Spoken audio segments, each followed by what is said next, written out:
And మరీ ముఖ్యంగా విచారణ వరకు మాత్రమే పోలీసుల రెస్పాన్సిబిలిటీ అది. ఆ తర్వాత ఏమొచ్చింది అనేది జైల్లోనూ కోర్టుల్లోనూ తేలాల్సిన విషయాలు. అండ్ ఇప్పటికీ కూడా ఆ సాయికృష్ణకి సంబంధించి ఆ తల్లి అంత వేదన వ్యక్తం చేసిన, బయటకు వచ్చి చాలా బాధాకరమైన వ్యాఖ్యలు ఆమె చేసినప్పటికీ కూడా ఆయన్ని తప్పించే ప్రయత్నమే ప్రభుత్వ పెద్దల నుండి జరిగింది అనే ఆరోపణ కూడా ఏపీలో గట్టిగానే వినిపించాయి. ఇక ఏవైతే ఎత్తులేసాయో అవి ఇంకా తేలకపోయేసరికి మరీ ముఖ్యంగా జగన్మోహన్ రెడ్డి గారు వాళ్ళతో వెళ్ళి మాట్లాడడం, సిబిఐ దర్యాప్తు జరగాల్సిందే అంటూ పట్టుబట్టడం, ఇవన్నీ చూసిన తర్వాత వాళ్ళ ఎత్తుగడలు ఫలించట్లేదు అని కూడా మనం వింటూ ఉన్నాం ఏపీలో. ఖచ్చితంగా ఈ కేసుని తప్పించుకోవడం కోసం ప్రభుత్వం వాస్తవంగా చేయాల్సింది ఏంటంటే యాక్షన్ తీసుకోవాలి.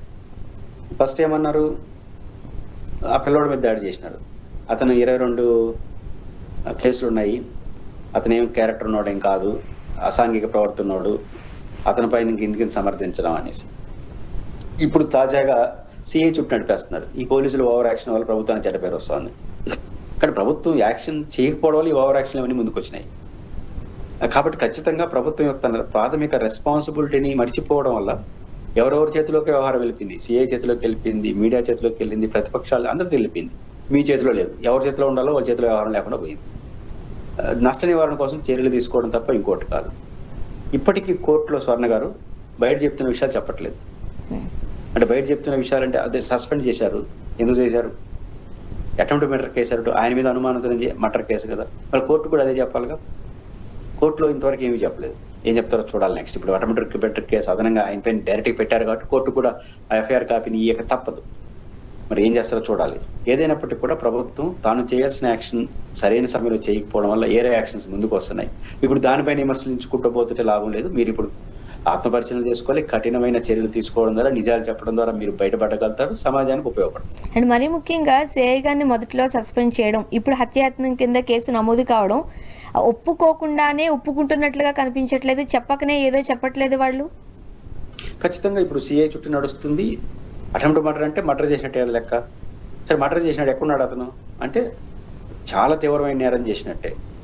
ఒకటి కొట్టడం, కొట్టి చంపేసినారు, ఎట్ట చేశారు, ఆ తర్వాత కాల్ చేసినట్టున్నారు. అంటే దొరకకూడదని కాల్ చేసినారు. కాల్ చేసి ఇట్లా ఇష్యూ కాకుండా ఉంటే ఏం చేస్తుంటారంటే అసలు మేమేం అరెస్ట్ చేయలేదు అని చెప్పడం కోసమా, అసలు మా చేతిలో లేదు, ఎక్కడ పోయినాడో తెలియదు అని చెప్పడం కోసమా ఇంత చేయొచ్చా ఒక వ్యవస్థ? చేస్తే ఇంకా పోలీసుల మీద విశ్వాసం ఎట్లా వస్తుంది? ప్రజలకి భయం కలుగుతుంది కదా. ఆ భయం కాస్త ప్రభుత్వ వ్యతిరేకత మారుతుంది. కాబట్టి పోలీసు అక్కడ సిఐ ఒక చిన్న అధికారి పైన సరైన చర్యలు సరైన సమయంలో తీసుకొని ఉంటే ఇంత పెద్ద ఇష్యూ అయ్యేది కాదు. ప్రభుత్వానికి ఇంత ఇబ్బంది ఉంది, సమాజాన్ని ఇంత పెయిన్ భరించాల్సిన అవసరం ఉండేది కాదు. కానీ అట్లా చేయకపోవడం వల్ల ఈ సమస్య వచ్చింది. ఇప్పుడు సిఐ మొత్తం మీద ఆ పిల్లోడు లేడు అనేది క్లియర్గా అర్థమవుతుంది. ఆచూకు లేని పనులు చేసినారు చనిపోయిన తర్వాత కూడా అనేది ఇంకోటి అర్థమవుతుంది. ఇది చాలా భయానక పరిస్థితి. అంటే ఇట్లా జరిగింది, అందువల్ల వీళ్ళపైన ఇంత కఠినమైన చర్యలు తీసుకుంటున్నాం, ఇంకోసారి అటు జరగకుండా చూస్తామని ప్రభుత్వం చెప్పడం మినహాయించి ఇంకే మార్గాన్ని ఎంచుకున్నా అది ప్రభుత్వానికి తగుతుంది. అండ్ మరోపక్క ప్రశ్నిస్తానంటూ వచ్చిన జన సైనికుడు పవన్ కళ్యాణ్ గారు ఈ విషయానికి సంబంధించి ఎక్కడా నోరు మెదపట్లేదు, దాటివేసే ప్రయత్నాలు జరుగుతున్నాయనేది కూడా గట్టిగానే వినిపిస్తోంది. జనసేన మొదటి నుంచి కూడా ఆత్మరక్షణ రాజకీయాలే కదా, ఏది కరెక్ట్ గా చేయరు. ఇప్పుడు దీంట్లో ముఖ్యమంత్రిని ఎందుకు లాగుతున్నారు, మరి ఎందుకు జోక్యం చేసుకున్నారు? మీరు జోక్యం చేసుకున్న తర్వాతనే సస్పెండ్ లీవ్ జరిగినట్టుగా ఎందుకు వాతావరణం సృష్టించారు? అంటే పవన్ కళ్యాణ్ గారు రెండు రెస్పాన్సిబిలిటీ, ప్రధానమైన రెస్పాన్సిబిలిటీ డిప్యూటీ సీఎం. అన్నిటికన్నా డిప్యూటీ సీఎం కన్నా మీరు ఒక పార్టీకి అధినేత, కీలక భాగస్వామి కాబట్టి మీకు పట్ల రెస్పాన్స్ ఉంటుంది, మీ పైన డిమాండ్ కూడా ఉంటుంది మీరు జోక్యం చేసుకోమని. రెండోది కులం వచ్చింది. మీరు చాలా సందర్భాల్లో కాపు కులానికి సంబంధించి సందేశాలు ఇచ్చారు. కుల భావనను తెచ్చుకోండి, పెద్దన్న పాత్ర పోషించండి, ఇన్ని మాట్లాడారు. మాట్లాడినప్పుడు ఇప్పుడు ఆ కులానికి సంబంధించిన వాళ్ళు ఎవరైనా సరే మాకు పవన్ కళ్యాణ్ గారు ఉన్నారు కాబట్టి ఏదైనా సమయం వచ్చినప్పుడు ఆదుకుంటారు అనే నమ్మకం పెట్టుకోవడం తప్పే ఉంది. అలా నమ్మకం పెట్టేదాన్ని మీరు నిలబెట్టుకోలేకపోతున్నారు. సరే, కులం పేరుతో నిలబెట్టుకోండి, బాధ్యత పేరుతో నిలబెట్టుకోవచ్చు కదా, నిలబెట్టాలి కదా, అక్కడ కూడా విఫలం చేస్తున్నారు. కాబట్టి పవన్ కళ్యాణ్ గారు ఇట్లా చేయడం వల్ల ఒక గందరగోళం. ఇంకా పవన్ కళ్యాణ్ ఆ స్టాండ్ తీసుకున్న తర్వాత జనసేన కార్యకర్తలు అనవసరంగా స్పందిస్తే ఏమవుతుంది? మొత్తం గందరగోళం అవుతుంది. మొత్తం మీద పవన్ కళ్యాణ్ అభిమానులు, జనసేన కార్యకర్తలు స్పందనకి అల్టిమేట్ ఎవరంటే పవన్ కళ్యాణ్ గారు. అల్టిమేట్ అయిన పవన్ కళ్యాణ్ గారు మౌనంగా ఉండడం వల్ల, ఈ సమస్యను సీరియస్ గా తీసుకుంటున్నారో లేదా అనుమానం ఉండడం వల్ల ఈరుగడ తీసుకోలేకపోతాం. సాయి కృష్ణ కూడా కాపు సామాజిక వర్గానికి చెందిన వ్యక్తే, జన సైనికుడే, జనసేనకు సంబంధించిన పార్టీకి సంబంధించి కార్యకర్తలుగా వీళ్ళు కూడా పనిచేస్తున్న వాళ్ళే అయినప్పటికీ కూడా వాళ్ళకి తగిన న్యాయం జరగట్లేదు కదా సార్. అక్కడే చర్చ వస్తుంది. ఆయన పవన్ కళ్యాణ్ గారి ఫ్యాన్ అనేది అర్థం అవుతుంది. రెండోది కాపు సామాజిక వర్గానికి సంబంధించిన వ్యక్తి. ఈ రెండు కాపిన పౌరుడు కదా, యాక్షన్ పవన్ కళ్యాణ్ గారు మీ అభిమానికైనా స్పందించాలి కదా, కులం పక్కన పెడదాం. స్పందించినప్పుడు ఎందుకు కులం కూడా ముందుకు వస్తుంది.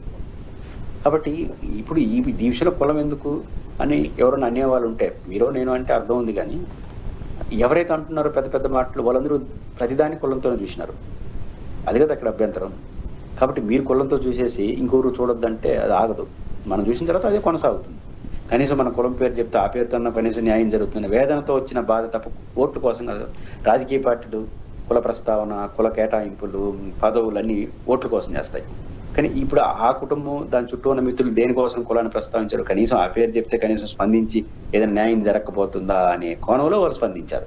కాబట్టి వాళ్ళ స్పందన న్యాయం కోసం, కులం స్పందన, మీరు కులం స్పందన ఓట్ల కోసం. కాబట్టి కులం ఓట్ల కోసం స్పందించే వాళ్ళు న్యాయం కోసం స్పందించే కులం పేరుతో వాడే వాళ్ళని విమర్శించే అర్హత కానీ మాట్లాడే అర్హత కానీ లేదనే విషయం వాళ్ళు గుర్తిస్తే మంచిది.